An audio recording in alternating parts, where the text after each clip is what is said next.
Bonjour, ici François Allard-Audette, conseiller familial. Et Michel Mardely, intervenante jeunesse, et vous écoutez Placote à Bagotte.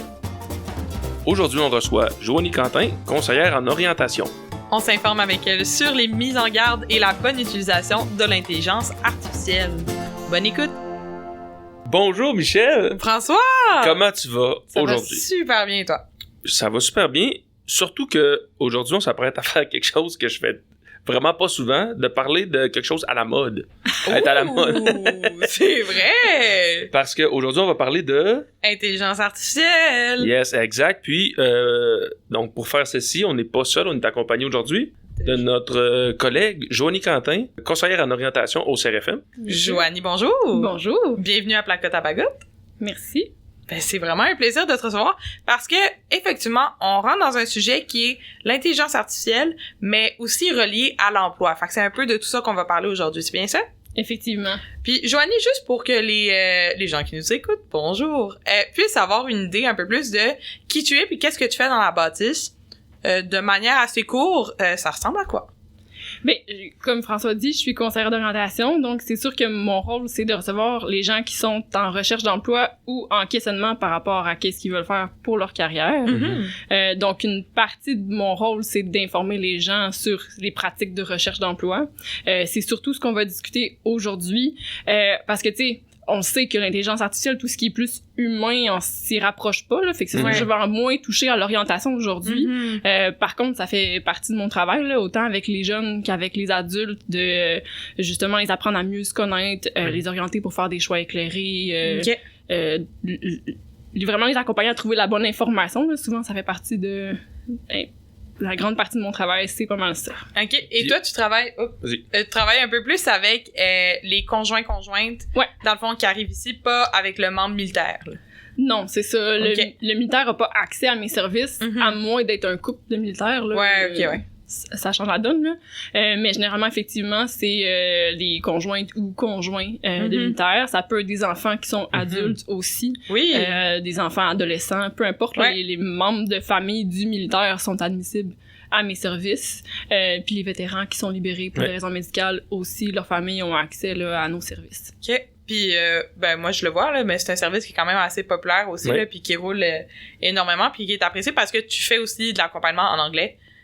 Pour les conjointes justement qui arrivent ou les conjoints qui arrivent dans cette nouvelle belle province qui est en français et qui doivent se réorienter des fois dans certaines choses ou avoir des cours et tout ça, si je me trompe pas. Oui, ben tu sais, il y a le processus de reconnaissance des acquis des fois aussi, là, changement de permis, par exemple, une infirmière qui vient ici, tu sais, il y a comme tout un processus là, pour recommencer à travailler dans son domaine, fait que des fois, ça fait partie de mon travail. Les autres professionnels aussi qui sont différents d'une province à l'autre, exact, des exigences différentes.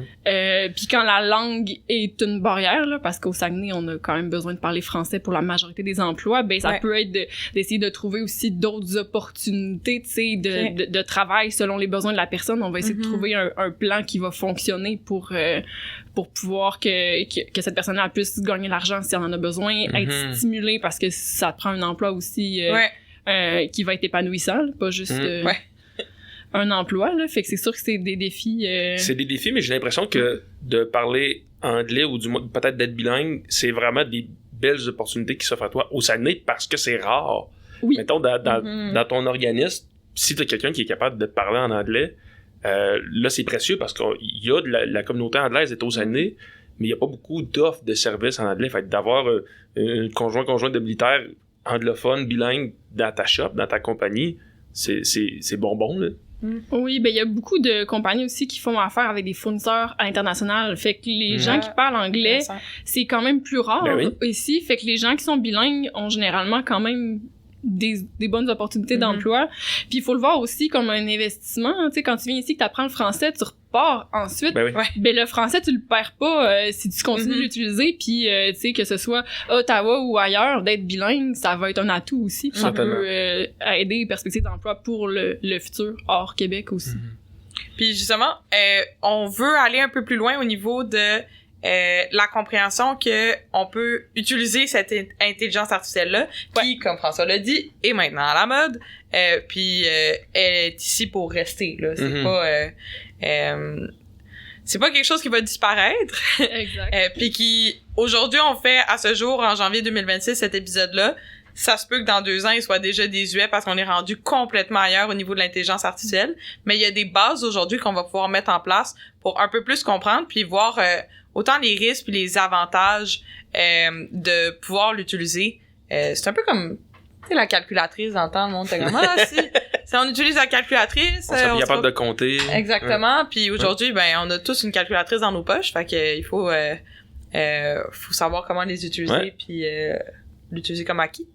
Oui, puis cette comparaison-là, on va y revenir parce que moi, je vois vraiment l'intelligence artificielle comme un outil. Oui.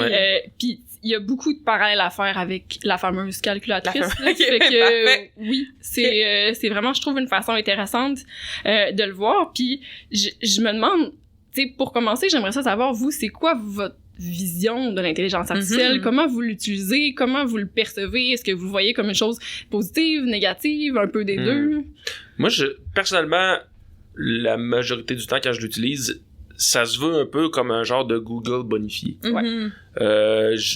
Je sais pas, peut-être que je joue à un jeu de société puis je me souviens plus des règlements, mais je vais lui proposer, il vient de se passer telle situation dans mon jeu de société, dans mes cartes Magic, whatever, mais qu'est-ce qu'il devrait se résoudre en premier, comment ça fonctionne. Fait que, quand je parle de Google bonifié, c'est vraiment ça, c'est pour aller répondre à des questions plutôt simples, j'ai envie de dire, là. Mais ultimement, je serais capable d'aller chercher l'information, c'est juste plus rapide, comme ça. Moi, je pense dans ma pratique en tant qu'intervenante jeunesse, je l'utilise pour aller bonifier des ateliers.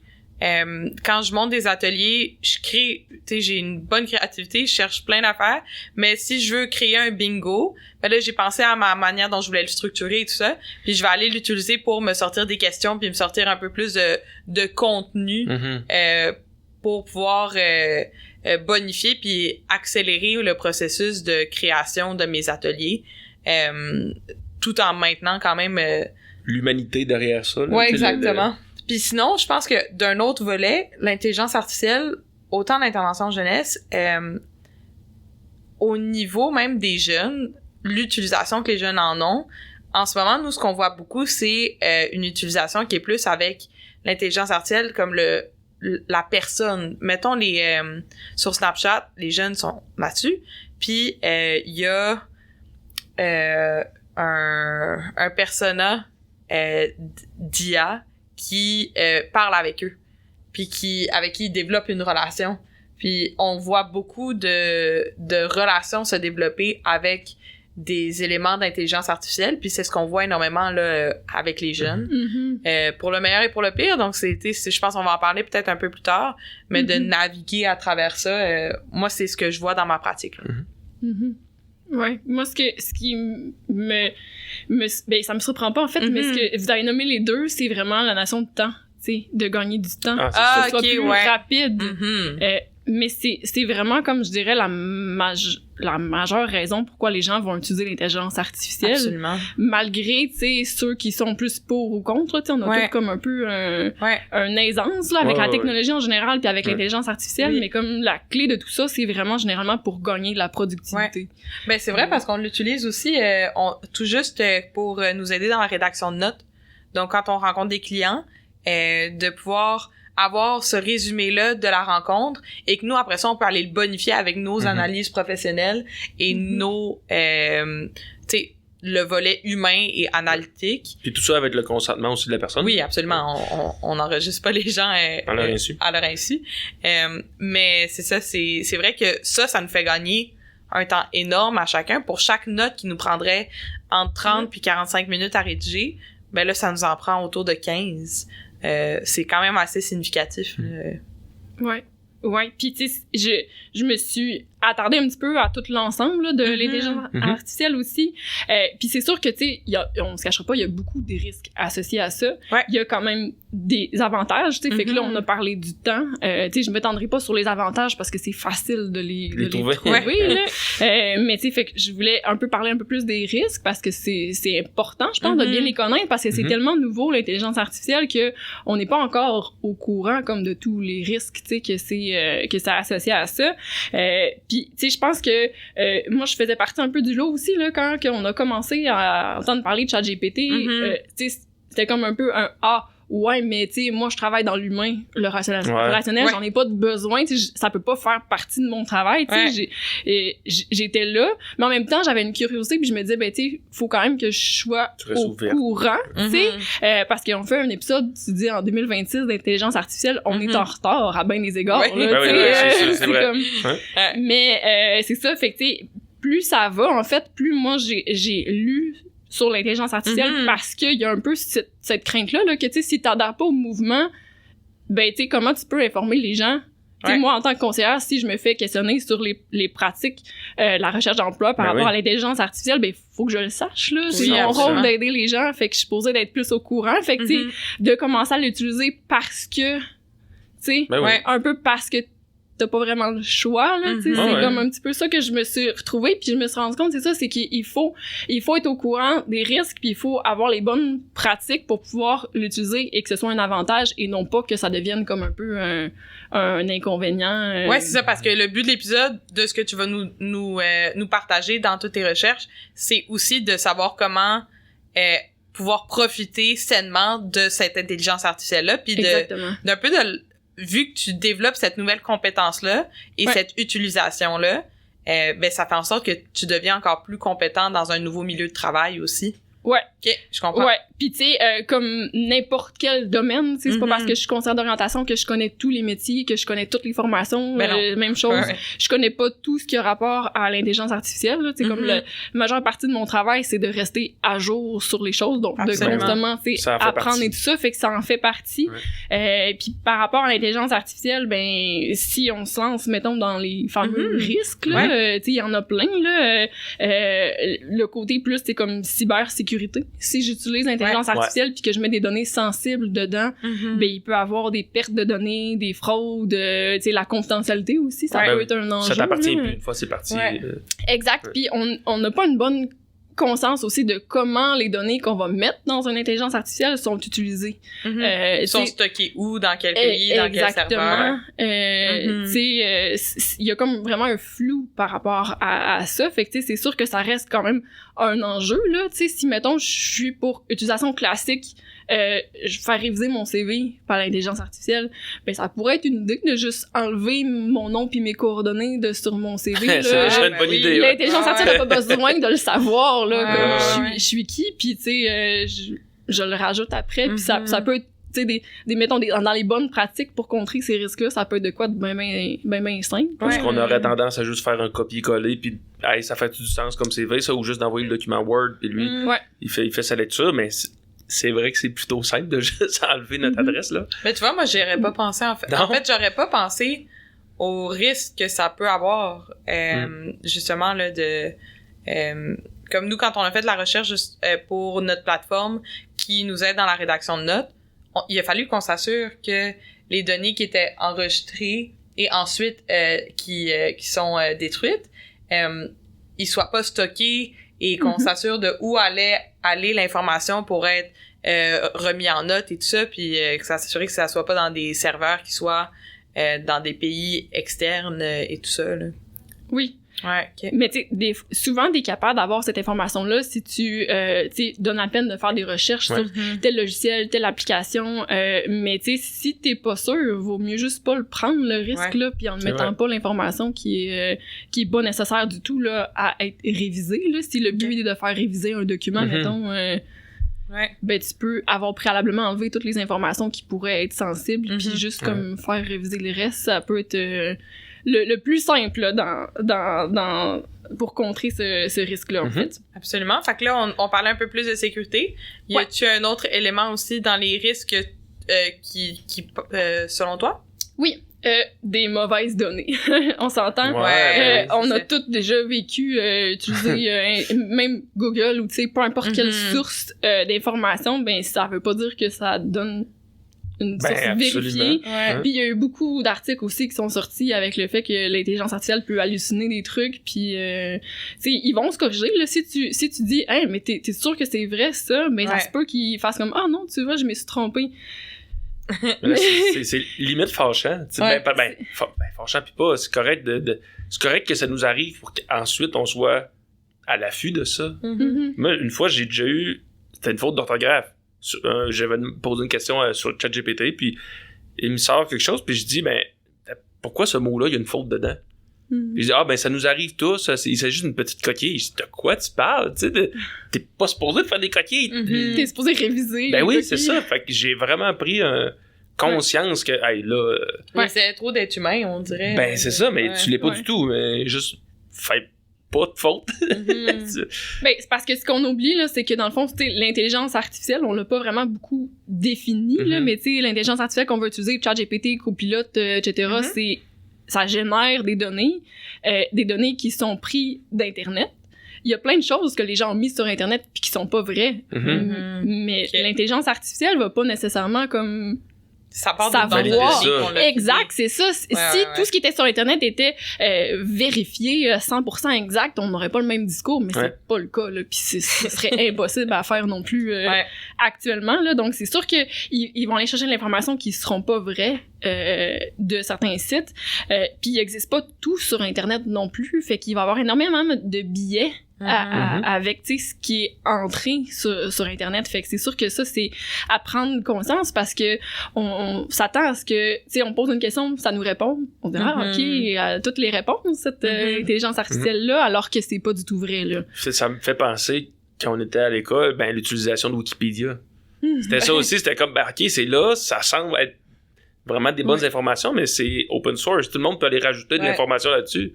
Fait qu'après, on fallait pas s'y fier, puis si on le mettait dans nos références, dans nos travaux, c'était pas bon, là, tu sais. Non, c'est ça. Puis c'est absolument correct, c'est juste que ça se répète, on dirait. Mais ça rappelle, en fait, que l'esprit critique de l'humain derrière l'écran est encore important, maintenant. Et plus qu'important, il est absolument nécessaire. OK.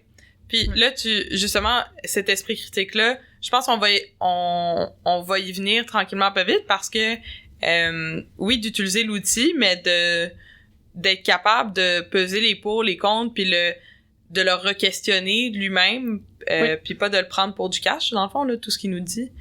Je pense que c'est quelque chose qui est à faire attention aussi, là. Oui, ben exactement. Tu sais, c'est comme une source d'information. Tu sais, si on était un journaliste, on apprend à valider nos sources. Ben, il faut faire le même principe si on utilise l'intelligence artificielle. Si je pose une question à mon collègue puis que ça fait pas de sens ce qu'il me dit, mais ça se peut que j'aille demander à quelqu'un d'autre après, là, pourquoi je pourrais pas faire la même chose avec l'intelligence artificielle, là? Je vois le même parallèle. Puis juste avant que je m'étende un petit peu plus sur le côté critique, tu sais, pensée critique, là. Absolument. Je veux juste ajouter le volet éthique avec l'intelligence artificielle, qui est comme aussi un risque quand même, là. Tu sais, parce que c'est plus facile maintenant d'avoir des sources. Tu sais, si je demande à ChatGPT de fournir ses sources, il va le faire maintenant, ce qui n'était pas le cas au début.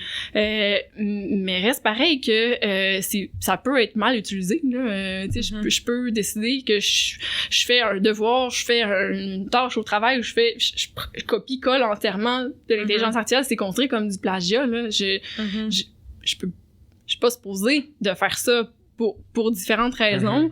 Il y a entre autres, tu sais, maintenant de plus en plus de politiques, là, tu sais, fait que chaque milieu de travail va être différent, mais il y a des milieux de travail qui vont avoir des politiques sur l'utilisation de l'intelligence artificielle. Ça veut pas dire que tu peux pas l'utiliser, mais des fois, ça va être de mentionner si l'intelligence artificielle a été utilisée. Puis à quel niveau? À l'université, dans mes cours, c'est ça maintenant. Il y a des niveaux d'utilisation de l'intelligence artificielle, puis il faut que tu déclares sur les 4 niveaux lequel Est-ce que, mettons, le niveau 4, c'est le travail 6 juin a été entièrement créé par l'intelligence artificielle. Tu sais, c'est cette déclaration-là, en fait, qui devient de plus en plus populaire. Là. Puis, tu sais, là, on était plus général, mais par rapport à la recherche d'emploi, c'est le même principe. Là. Des fois, dans certaines offres d'emploi, il va être indiqué qu'on ne souhaite pas que l'intelligence artificielle soit utilisée pour le processus de candidature. Mais là, à ce moment-là, on n'est pas honnête, puis on pourrait avoir des problèmes là, si on suit pas la directive qui a été mentionnée dans le processus pour lequel on applique. Là. Fait que des fois, c'est mentionné. Des fois, ça va être encadré. Tu sais, on le voit pas beaucoup encore, mais ça va aller de plus en plus. Là. Entre autres, là, ce que j'ai vu plus souvent, c'est au gouvernement fédéral. Parfois, il était indiqué dans leur fameux répertoire, là, Donc, ça, je l'ai vu indiqué qui était demandé de ne pas utiliser l'intelligence artificielle pour la candidature. OK. Comment les gens l'utilisent dans la candidature, en fait? Ben, tu sais, mettons, un processus au fédéral, t'as, par exemple, à fournir un CV, mais pour l'utiliser dans ton CV. T'as à fournir des réponses à des questions de présélection, mais là, tu pourrais aussi utiliser l'intelligence artificielle pour... je comprends. C'est vraiment dans l'application, dans les questions et tout ça, là, que les gens pouvaient l'utiliser, en fait. Ouais. OK. Ben, c'est pas fou, mais je comprends Ouais, je comprends. Ben, c'est comme n'importe quoi. Si c'est pas encadré, y a rien qui dit que tu peux pas le faire. Pourquoi je le ferais pas? Ben oui. Mais si on t'encadre, ben là, à ce moment-là, si tu respectes pas la règle, ben là, t'es dans l'erreur. C'est même affaire à l'école aussi, là. Comme tu disais, le plagiat, que ce soit copier la copie d'un autre ou copier le travail que ChatGPT a fait, ben c'est le même niveau de... d'appropriation intellectuelle. Exactement, c'est ça. Puis le risque aussi d'appropriation intellectuelle, c'est que, tu sais, si ChatGPT va chercher une information de quelqu'un, tu sais, mettons, il pourrait aller copier intégralement, genre, un passage d'un livre, puis il te l'a pas dit. Fait que tu plagies pas ChatGPT, mais tu plagies un auteur. Tu sais, ça pourrait arriver. Ça fait partie des risques éthiques aussi, là, comme à mal utiliser l'intelligence artificielle, là. Fait qu'on pourrait s'en étendre très longtemps, là, mais je pense que... Oui, parce que, tu sais, je sais que il y a aussi des conséquences environnementales aussi, là, par rapport à... Ouais, c'est ça. Ouais. Je pense que même François et moi, on s'en parlait parce que, justement, François, tu l'utilises beaucoup, justement, pour des jeux, des trucs comme ça. Mais tu avais trouvé une donnée, si je me trompe pas. Je sais plus si c'était un documentaire, là, ou des choses en ligne, puis suite à l'écoute de ça, je disais, hey, là, pour vrai, ça marche. Tu sais, là, les chiffres, là, je les sais plus, là, mais c'est des serveurs de gros, c'est des terrains de football puis tout ça qui est alimenté par l'électricité pour refroidir ces serveurs-là, etc., etc. Tout ça juste pour certaines personnes disent bonjour, comment ça va à ChatGPT. C'est épouvantable. C'est un peu le même enjeu que on recule de pas si longtemps la crypto-monnaie là, au niveau des refroidissements pour les systèmes, mais c'est un peu la même chose. Puis en tout cas, ça fait réfléchir du moins, là. Mais c'est pour tout, là, tu sais, si tu veux te faire peur au niveau environnement parlant, là, tu peux checker, là. Avec, tu sais, tout ce qui est streaming, là, c'est ça, vu que c'est pas quelque chose qui est logé physiquement sur un disque dur, ben, toi qui réécoutes plein de fois le même épisode, ben, tu utilises comme un serveur, tu sais, je suis pas calé en informatique, là, mais je sais très bien que Netflix en a aussi des très gros des serveurs à refroidir. Fait que, The Office, 15 fois par année, on pourrait peut-être acheter le coffret, là, tu sais. Écouter The Office sur Netflix pendant... Je comprends. Toi, c'est Friends, ton problème, là? Oui, on a chacun nos vices. OK, donc, ça, c'est quand même certaines... là, on bouclait peut-être sur l'enjeu éthique que tu mentionnais. Est-ce qu'il y avait d'autres enjeux que tu voulais mettre un qui amorce la table, l'enjeu de la dépendance cognitive. Oui, OK, je trouve ça donc, tu sais, ça, c'est sûr que j'ai vu aussi, surtout pour les jeunes, parce que, tu sais, sont plus vulnérables, tu sais, c'est comme le parallèle à la calculatrice que tu disais tantôt. Mais, tu sais, si... je maîtrise pas encore les additions, puis que j'utilise tout le temps la calculatrice, ben c'est sûr que j'apprendrai jamais, genre, tu sais, mes additions ou mes multiplications, peu importe. Tandis que si je les ai déjà appris, puis que là, je suis en train de faire des maths plus complexes, puis que là, j'utilise la calculatrice comme un outil, ce sera pas le même enjeu. Parce que, tu sais, si on recule là, historiquement, la calculatrice, l'ordinateur, les bottins téléphoniques, maintenant, les numéros de téléphone sont sur nos téléphones. Tu sais, à chaque fois qu'il y avait des avancées comme ça, une des peurs, c'était on arrête d'utiliser notre cerveau. On sera plus capable de réfléchir par nous-mêmes, puis la machine le fait à notre place. Donc, on est plus... Tu sais, moi, je me souviens, là, moi, c'était la calculatrice, là, quand j'étais plus jeune, c'est non, tu peux pas l'utiliser avant d'être en secondaire 3, parce que si tu commences à utiliser la calculatrice, puis que t'es pas capable de faire ton calcul, ben, tu vas, tu seras, tu seras pas bonne. Tu sais, les profs disaient, vous aurez pas toujours ça, une calculatrice dans vos poches. Guess what? On l'a tous, on a le téléphone. Tous exactement. Mais, je me souviens aussi que sur la calculatrice, il fallait que tu vérifies ta réponse. Dans le sens que si j'ai écrit 3 plus 3, puis qu'elle m'a donné 9, ben, il faut que je sois capable de regarder, est-ce que la réponse qu'elle m'a donnée, ça a du sens ou j'ai fait des erreurs de pitonnage? Il y a comme, je Je sais pas si c'est un peu le même principe avec l'intelligence artificielle, c'est la même crainte aussi qui ressort. Ben, ce qui est drôle, là, c'est que, tu sais, l'article que j'ai de Parlons Science, là, il parle de la calculatrice, puis si je lis, là, il n'y a toujours pas de consensus parmi le personnel enseignant au sujet de la place des calculatrices en classe. OK. Fait que ce débat-là est même pas réglé, fait qu'imagine s'il y en est pour l'intelligence artificielle. Ah, c'est bon, c'est bon. Mais tu sais, je peux déjà dire que par rapport à la mémoire, ça, il l'a. Puis là, où je l'ai vu, je sais pas cette information-là, là, mais tout ce que tu recherches sur Google comme information, t'as moins de chances de le retenir. C'est ça, il y a des études qui ont été faites là-dessus qui le prouvent aussi. Fait que, tu sais, avec l'intelligence artificielle, l'étude du MIT qui ont fait, s'ils ont demandé à 3 groupes d'écrire un texte, donc un qui utilisait pas du tout l'intelligence artificielle, un qui utilisait Google, puis un qui utilisait vraiment l'intelligence artificielle. Puis en termes de tu sais, je pourrais trouver les stats, là, mais tu sais, les gens se souvenaient pas.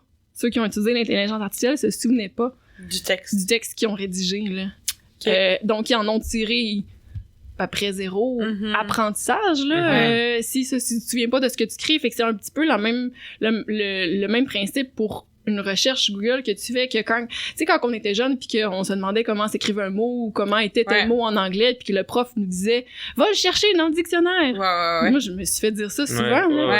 Pourquoi? Ben parce que t'as plus de chances de te souvenir du mot que tu vas chercher dans le dictionnaire que si quelqu'un te le dit, mais c'est la même chose quand on parle d'informations que tu vas chercher sur Internet ou que tu demandes dans l'intelligence artificielle. Tu sais, fait que ta règle, exemple... Je vais l'oublier à toutes les fois. À chaque fois, tu vas devoir lui demander, genre, c'était quoi la séquence, finalement, pour... Donc ça, c'est le risque par rapport à l'intelligence artificielle. Puis si je le décris un petit peu plus, là, parce que j'ai comme les termes scientifiques, là, c'est la friction qui appelle... Je vais revenir. La friction intellectuelle. Ça, c'est l'effort cognitif qu'on fait quand on apprend. Et il appelle effort cognitif lent et inconfortable. Donc, ça, ce que ça veut dire, c'est que quand j'apprends, c'est pas nécessairement le fun. Quand j'utilise l'intelligence artificielle, j'ai une réponse rapidement. J'ai pas à me poser de questions. C'est comme, c'est plus facile. Puis le cerveau, c'est paresseux. Il va toujours prendre le chemin le plus rapide et direct pour arriver à ce qu'il a besoin. Puis moi, ça me rejoint beaucoup aussi dans tout ce qui est dans le dépassement physique, le domaine sportif et tout ça. C'est un peu la même chose d'avoir peur que ton entraînement soit trop dur, donc tu la fais pas ou tu la contournes, d'avoir cette, disons, là je fais des guillemets, là, genre de paresse intellectuelle ou physique. Non. Ben, c'est correct de se challenger personnellement parce que cette friction-là que t'appelles est bénéfique. Puis elle fait en sorte qu'on va devenir plus fort ou plus intelligent ou on va mieux retenir l'information. T'sais. Oui, mais tu sais, j'ai tout mis mes sources en lien, là, fait que je parle un petit peu de l'un et de l'autre, là, mais ce qui est nuancé nous ralentit. L'intelligence artificielle nous permet de gagner du temps, il va nous fournir une réponse qui est la plus probable, donc tu sais, on va y aller dans... pas du tout dans la nuance, là. On va y aller dans quelque chose qui va enlever le doute aussi. Puis le doute, ça aussi, c'est inconfortable. Là. Le doute est associé à la peur, à l'anxiété, à la perte de temps. Fait que dans la réponse de l'intelligence artificielle, on va enlever ça. On va enlever comme ce qui est trop complexe, puis ça va pas nous amener à réfléchir. Fait que ça vient tout brouiller ce processus-là comme, tu sais, cognitif de réflexion. Puis pourquoi le danger est plus grand chez les jeunes, c'est que s'ils ont moins appris à le faire, ben ils vont moins avoir de facilité à le reproduire. Ouais, c'est ça. OK. Parce que, mettons, moi, j'ai appris à faire mes calculs, j'ai appris à réfléchir, puis à créer... Tantôt, je parlais de création d'atelier. Je suis capable de le créer moi-même, le bingo. Je vais utiliser l'intelligence artificielle pour que ça aille plus vite. Mais si un jour, panne d'électricité, puis il y en a plus, je peux retomber sur des bases que j'ai déjà acquises. Versus ce que tu nommes au niveau de la jeunesse, il pourra pas retomber sur cet acquis-là s'il l'a pas formé à cet âge-là. On dit la jeunesse, là, mais tu sais, je veux dire, je vise pas seulement les jeunes, tu sais, je veux dire, mettons, nous qui sont d'âge moyen, là, on n'est pas si jeune que ça. Si tout d'un coup, je veux faire quelque chose qui est en dehors de ma zone de confort, qui est en dehors de mon champ de formation, puis que je me rabats sur l'intelligence artificielle, ben c'est comme si j'étais un jeune novice dans la matière, là. Ça veut dire que si je vais pas chercher la manière de développer ma pensée critique puis de formuler mes raisonnements par moi-même, ben j'apprendrai pas à le faire, là. Puis d'autant plus que le cerveau est moins malléable plus tu vieillis. C'est encore plus difficile.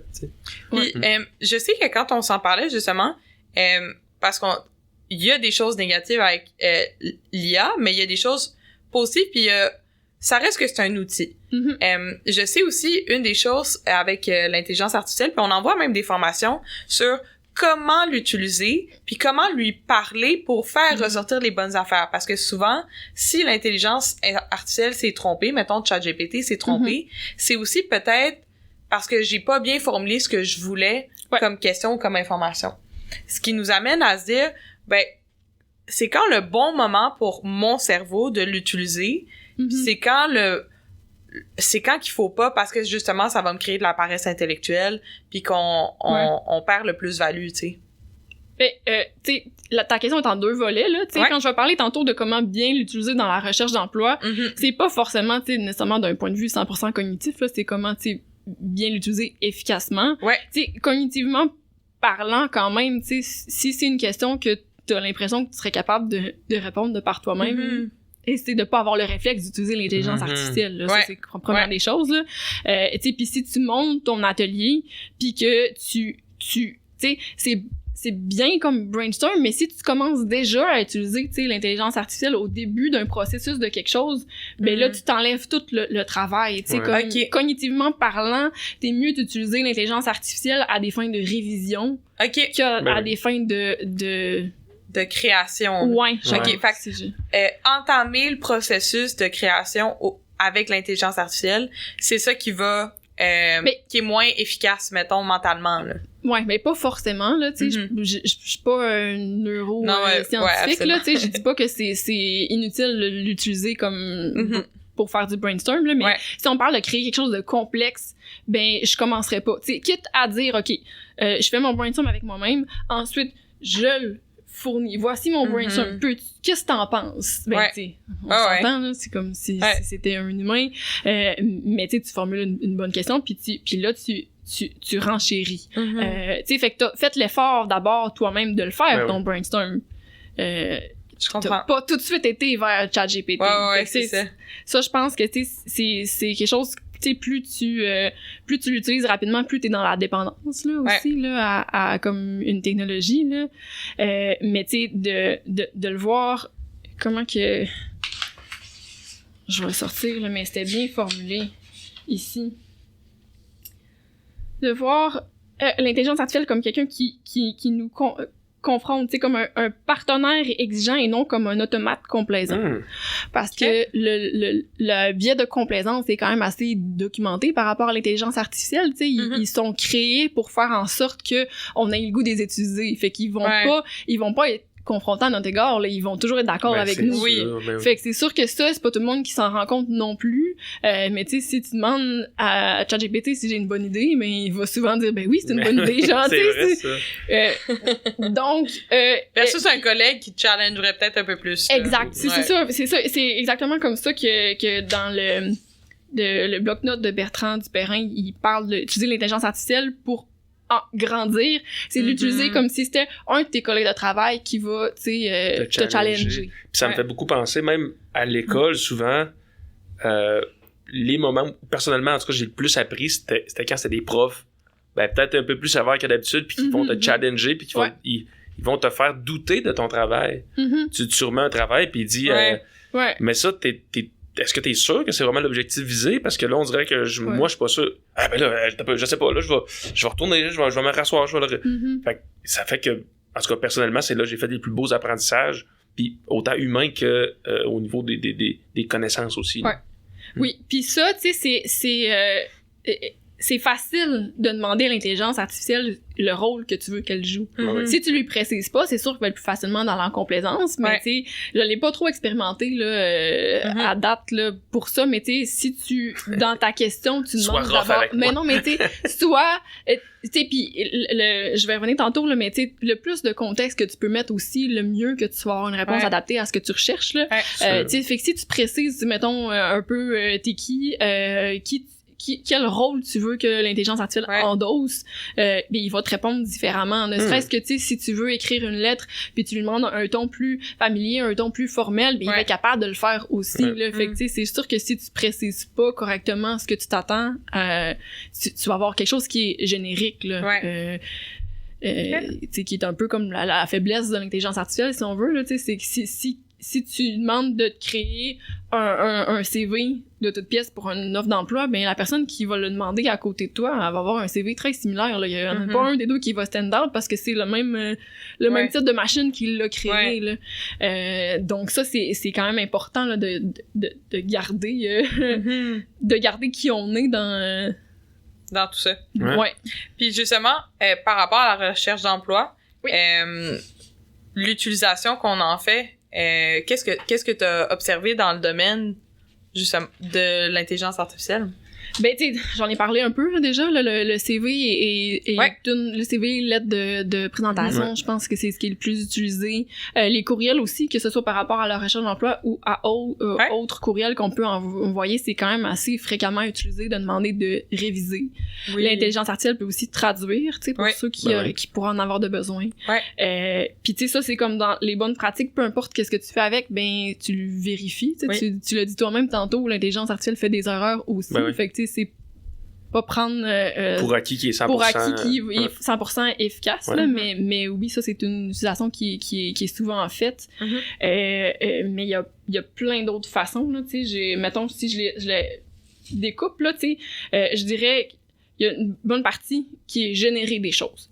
Donc, tu sais, si moi, je suis un chercheur d'emploi, puis que là, j'arrive dans une nouvelle région que je suis pas habituée, ben ça se peut que mon titre d'emploi que moi, j'avais est pas le même ici. Il est pas formulé pareil. Fait que ça peut être un des trucs que, tu sais, on pense pas pantoute, là, d'utiliser l'intelligence artificielle pour ça, mais ça peut vraiment être bien utile en lui disant, un peu ma formation, c'est quoi mon ancien emploi, etc. Y a-tu d'autres titre d'emploi que je pourrais utiliser parce que des fois avec tu sais mettons si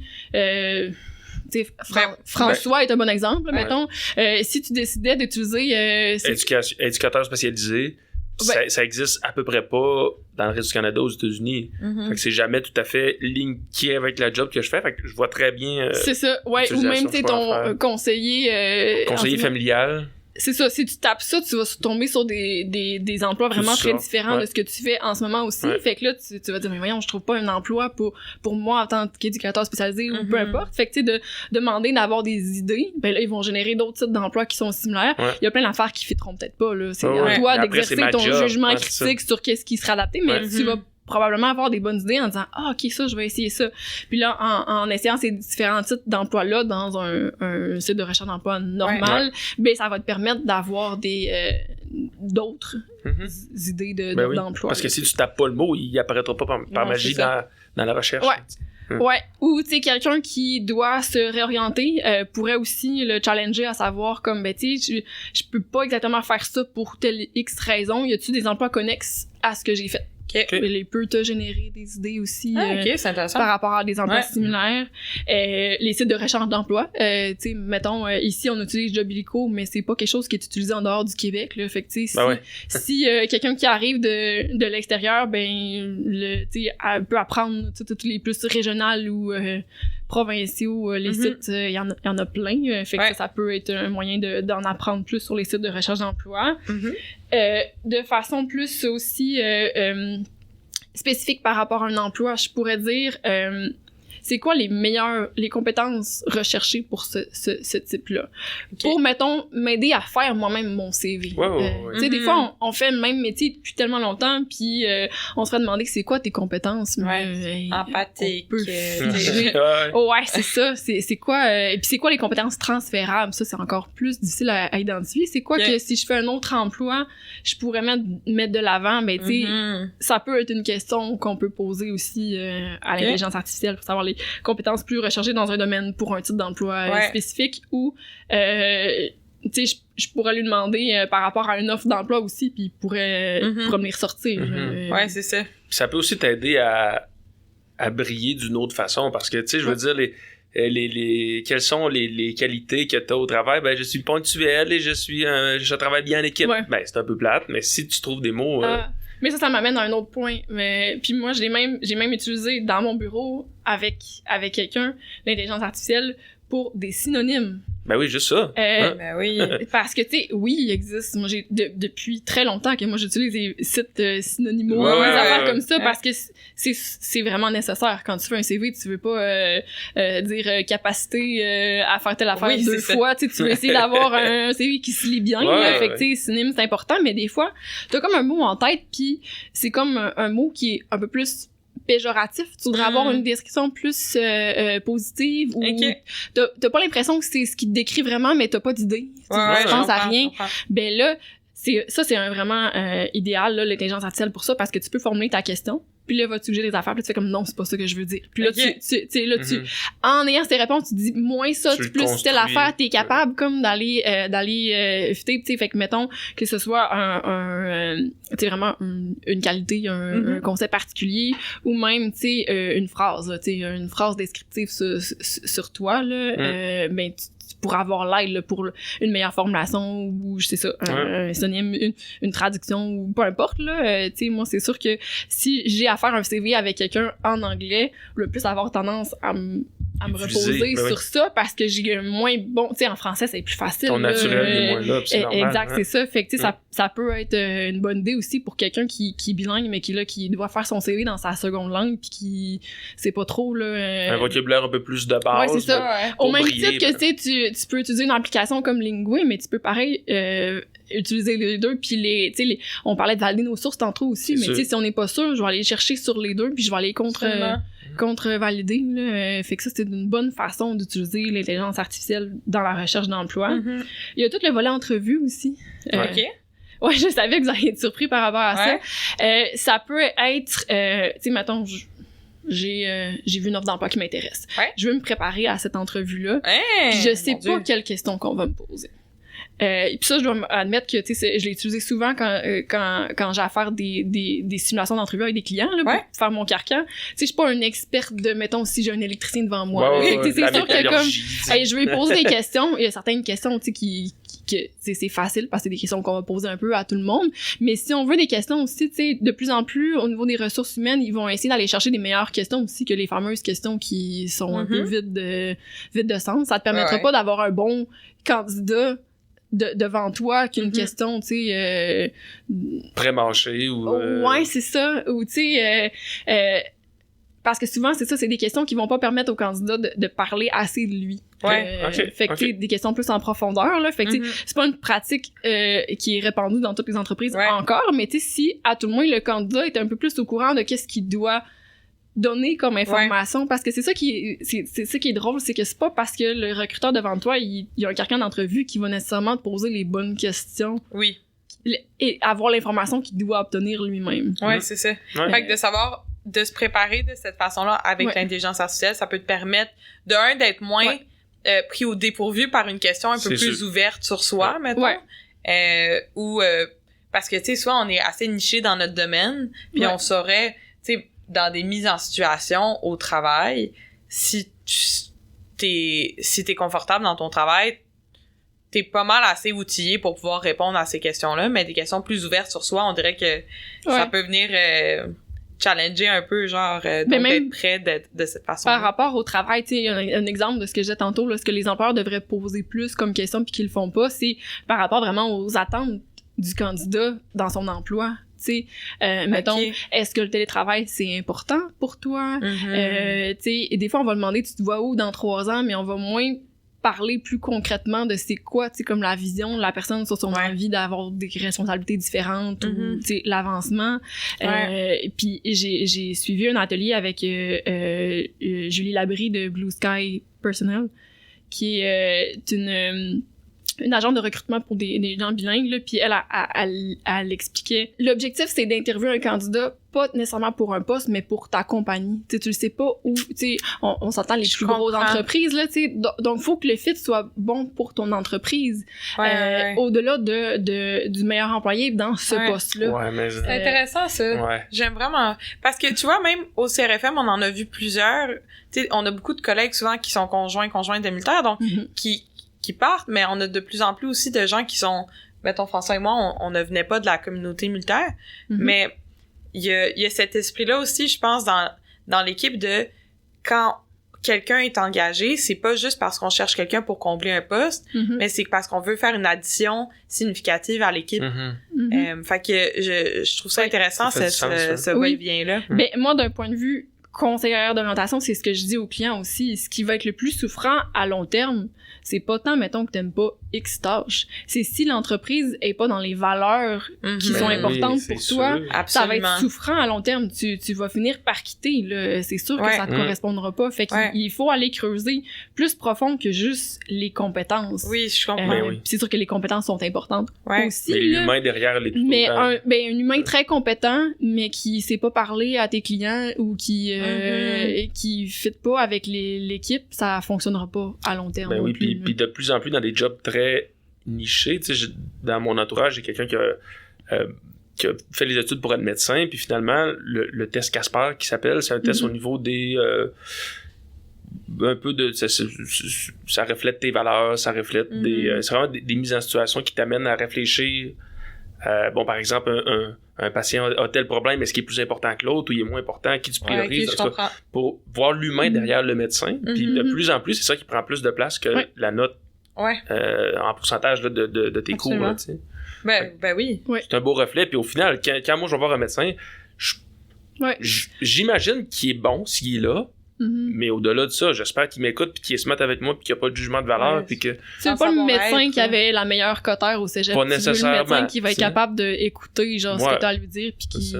Ben, on le voit à l'école, dans le sens que souvent, c'est pas les gens qui ont eu les meilleures notes qui vont être allés plus loin dans leur carrière ou même dans leur milieu professionnel, tu sais. Ben ouais, absolument. Ouais. OK, y a-tu d'autres avantages de l'utilisation de l'intelligence artificielle? Avantage ou... oui, comment l'utiliser à son avantage, là, ouais. Ben, tu sais, j'ai parlé tantôt rapidement par rapport à réviser CV, lettres, courriels, etc., là.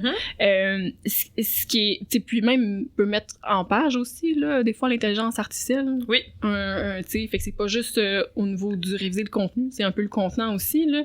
Mais tu sais, ça aussi, vaut mieux l'utiliser et non pas pour rédiger 100% mon CV, mais bien pour réviser ce que moi j'ai fait. Mais tu peux lui fournir l'information, là. Tu peux lui dire, voici l'offre d'emploi pour laquelle j'applique. Est-ce que tu as des améliorations pour que mon CV il corresponde mieux aux exigences du poste? C'est chose que moi je vais encourager les gens à faire, là. Lis l'offre d'emploi, surligne les points importants. Est-ce que tu utilises ces mots-clés-là sur ton CV? Est-ce que la personne est capable de rapidement voir sur ton CV comment que tu pourrais être un bon candidat pour ce poste-là. À la place de faire juste un genre d'envoi massif à tous les jobs qui fit, puis j'envoie 25 courriels avec la même lettre de présentation, ça se peut que ça fonctionne, mais clairement, si quelqu'un a des problèmes avec la recherche d'emploi, s'il utilise un CV pareil pour toutes les entreprises qu'il va porter, c'est la première chose qu'il pourrait travailler là, pour se donner plus de chance. Diversifier son CV, d'adapter son CV à l'emploi maintenant. OK. C'est ça. Puis tu sais, puis on parle d'intelligence artificielle, il y a aussi des fois des logiciels qui vont trier les candidatures, mais c'est sûr que si on a mis qu'une exigence c'était nécessaire puis que ton CV mais tu l'as mal écrit, ben il va le mettre de côté là. Juste parce qu'il y aurait une faute ou une façon de le dire, Okay. Ben ça s'est vu au gouvernement là, tu sais si mettons tu disais pas que tu as un diplôme d'études secondaires mais parce que t'as un diplôme plus élevé, mais c'est cette exigence pour ce poste-là, ben, eux autres, ça se peut qu'ils fassent poupe, tu sais. Ça passe tout droit dans le fil. Il faut que tu démontres que tu réponds à l'exigence, là, dans toutes les entreprises, c'est ça. Fait que c'est sûr que si c'est un humain qui le voit, tu sais, des fois, il y a peut-être plus un sens critique, puis il va faire comme, je le vois comme ça. Si elle a un bac, forcément, elle a son DES.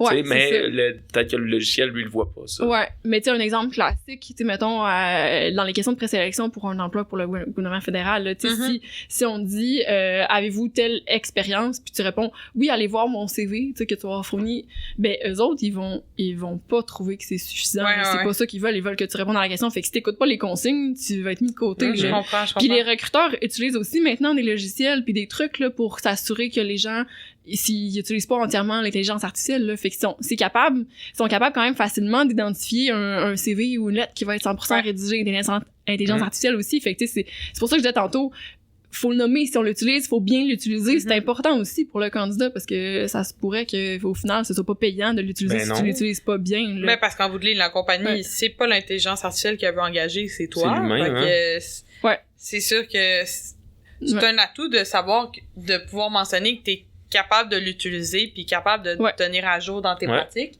mais de l'utiliser intelligemment puis éthiquement aussi. Oui, puis dans les offres d'emploi, là, j'ai trouvé ça drôle parce qu'il y a comme une tendance maintenant, là, ils disent si vous êtes un intelligence artificielle, tu sais, ils appellent ça les langages multimodèles langages, les grands modèles de langage. Si vous êtes ça, commencez vos phrases par banane. OK, ouais. C'est une façon facile de déceler, là, tu sais. Fait que ça, tu sais, des genres de subtilités comme ça, ça a toujours été utilisé dans les offres d'emploi aussi, là. Tu sais, si on veut quelqu'un qui est très rigoureux, ben, dans l'offre d'emploi, si on demande dans ta lettre de présentation, parle-moi de, tu sais, X, Y, Z, puis tu parles juste de X, mais... Ça prouve le manque de rigueur puis le manque d'assiduité, là. Ouais, c'est intéressant, ça. Ouais. Y avait-tu d'autres éléments que tu voulais peut-être avec lesquels on pouvait peut-être finir? Oui. Par rapport à plus comme outils, il y en a, tu sais, des intelligences artificielles qui sont plus basées de plateformes. LinkedIn en a un. Tu sais, donc ZipRecruiter aussi en a. Tu sais, il y a plein de façons comme de l'utiliser. Genre dans les, tu sais, Adecco, Randstad de ce monde là, ils ont fait aussi des articles puis des listes là, de différents outils qui peuvent être utilisés. Je vais les avoir mis dans la feuille ressources. Là. Je parlerai pas extensivement, mais tu sais, pour optimiser son profil LinkedIn, utiliser l'intelligence artificielle aussi, ça peut être une recommandation. Souvent, les gens vont négliger LinkedIn. C'est pas pour tous les corps de métier, là, mais quand même important. LinkedIn aussi, en recherche d'emploi. Là, Mon Dieu, je pense que j'ai fait un profil LinkedIn... en 2007, là. J'ai pas touché à ça depuis. Mais tu vois, puis moi, j'ai des gens dans mon entourage qui ont des domaines, un ingénieur électrique puis un comptable, puis ils se font offrir des jobs plusieurs fois par année. Oui. Avec des bons jumps de salaire à chaque fois. Moi, il y a des recruteurs qui sont des chasseurs de tête sur LinkedIn puis qui vont chercher des... T'es plus dans le game, Michel. Ben oui, mais moi, je suis trop jeunesse, là. T'es trop bien ici, c'est ça qu'il faut que tu dises. Effectivement. Ouais, c'est ça. Puis je rappelle aussi, c'est pas l'intelligence artificielle, mais tu sais, il y a Canva, qui est un des sites internet que tu peux utiliser pour faire une mise en page de ton CV absolument. aussi. Tu sais, qui peut être payant ou gratuit. Fait que tu sais, peut-être une petite mise en garde. Il y en a plein des builders, là, pour faire un CV. Il y en a plein qui sont payants en ligne. T'es pas obligé de payer pour ça, là. Mais de on pourrait venir te voir. Ben oui, pour avoir de l'aide. Déjà, si simplement et gratuitement. Canva peut être utilisé gratuitement là aussi, là, pas besoin de payer la version pro, puis t'es capable de faire un CV, tu peux utiliser Publisher, tu sais, il y a plein de façons, là, fait que... Ben, je pense que même Word, à la limite, a des canevas de base, là, de... Oui, ce qui est souvent plus important, c'est ce que tu vas mettre sur ton CV que le contenant, mais c'est sûr que ça va attirer là, il y a un bon contenant aussi, là, ça va te permettre à te démarquer. Là. Puis tu sais, l'intelligence artificielle peut être dangereuse pour ça aussi, dans le sens, si il fait réviser ton CV, mais que tu lui dis pas quoi faire, ben là, il va te le remettre un peu plus générique, un peu plus un ton un petit peu plus comme, tu sais, formel, coincé. Il va enlever comme ta couleur, il va enlever, tu sais, ça, c'était peut-être comme dans mes aspects conclusion aussi, là. Je disais, tu sais, c'est super important mais j'ai même pas parlé vraiment de la prompt un peu, là. J'ai parlé du contexte, de l'attitude, tu sais, on veut que ce soit un collègue, un expert, un ton familial, un ton formel, mais de lui demander de se réajuster si c'est pas ça qu'il a compris. Tu sais, c'est tout des choses que j'ai un petit peu dit, là. J'ai pas mis de marche à suivre super claire, là, mais tu sais, c'est vraiment de lui fournir le plus d'informations par rapport à ce qu'on veut comme demande, puis c'est là qu'on va avoir un résultat plus précis. Absolument. Mais de faire attention, c'est ça, à pas faire en sorte que ça enlève tout ce qui est nous, là, aussi, là. On veut faire en sorte que dans une candidature, ben, ça représente nous en tant qu'humains, avec nos limitations, avec nos valeurs, pour qu'il y ait un bon match avec l'employeur aussi, là, tu sais, avec comme notre... Puis pas qu'il y ait trop un écart non plus, je veux dire, si le CV que j'envoie, après ça, je suis engagée, mais que tout ce qui a été fait, c'est pas moi qui l'a créé, ben, je crée vraiment un écart entre le contenu rendu puis ce que je suis capable de rendre au quotidien. Puis, ça pourrait finir en mise à pied aussi. Absolument. Pas trop long. Ce qui est pas du tout efficace, là, dans tout ce processus-là. En tout cas, moi, ce que j'entends déjà dans les quelques dernières minutes, moi, j'ai pas envie de changer de job, là, mais si j'avais à le faire, ben, je sens que j'aurais vraiment besoin de mise à jour puis d'aide qui est offerte ici au CRFM gratuitement par toi, entre autres, là. Ben, entre autres. Oui. Pas mal. Ouais, voilà. Pas mal l'unique ressource disponible, mais effectivement, tu sais, les gens viennent me voir pour me poser des questions, ça peut être un besoin assez spécifique, comme un questionnement plus large, là, tu sais, fait que ça arrive que j'aide les gens à créer des lettres de présentation spécifiques pour une offre d'emploi qui vise, mais des fois c'est un courriel de candidature, des fois c'est juste d'apprendre à connaître, tu sais, avant d'arriver à Bagotville aussi, d'apprendre à connaître c'est quoi les opportunités, c'est quoi, ça ressemble à quoi le marché de l'emploi, ça peut être de savoir, ok, ben il faut que je me prépare à une entrevue, comment je le fais, ou j'ai la misère à me trouver un emploi, à quelle autre stratégie que je pourrais utiliser pour me mettre de l'avant. Ça fait partie du package de services que je peux donner. En plus du volet plus comme information scolaire, là, tu sais, fait que par rapport à la formation, la reconnaissance des acquis, tout ça. Absolument. J'en oublie sûrement, là, mais tout ce qui touche... En fait, c'est ça l'affaire, c'est que je suis tout seul, je suis généraliste, fait que le pire qui va se passer, c'est que je vais chercher l'information pour vous aider à trouver les questionnements, ou je peux référer à l'externe si jamais c'était plus adapté à la situation de la personne, là, mais c'est sûr que je suis la porte d'entrée pour tout ce qui est emploi puis éducation à Bagotville. Ben, c'est vraiment génial. Fait que ce qu'on retient quand même, c'est qu'au niveau de l'IA, à utiliser, mais à bon escient. Puis c'est bon de savoir maintenant. Moi, ça m'éclaire un peu plus quand dans mon processus intellectuel, je peux l'utiliser comme outil. Puis l'utiliser comme outil pour me supporter et non pour me remplacer. Exact. Fait que je pense qu'on part avec un bon bagage. Joanie, merci beaucoup. Ça m'a fait plaisir. François, toujours un plaisir? Ben, pas toujours, mais là, c'était correct. On se revoit dans un prochain épisode, cher Bagotville. Merci d'avoir écouté Placote à Bagotte. Pour ne rien manquer, suivez-nous sur la page Facebook Placote à Bagotte Talk Podcast. À bientôt!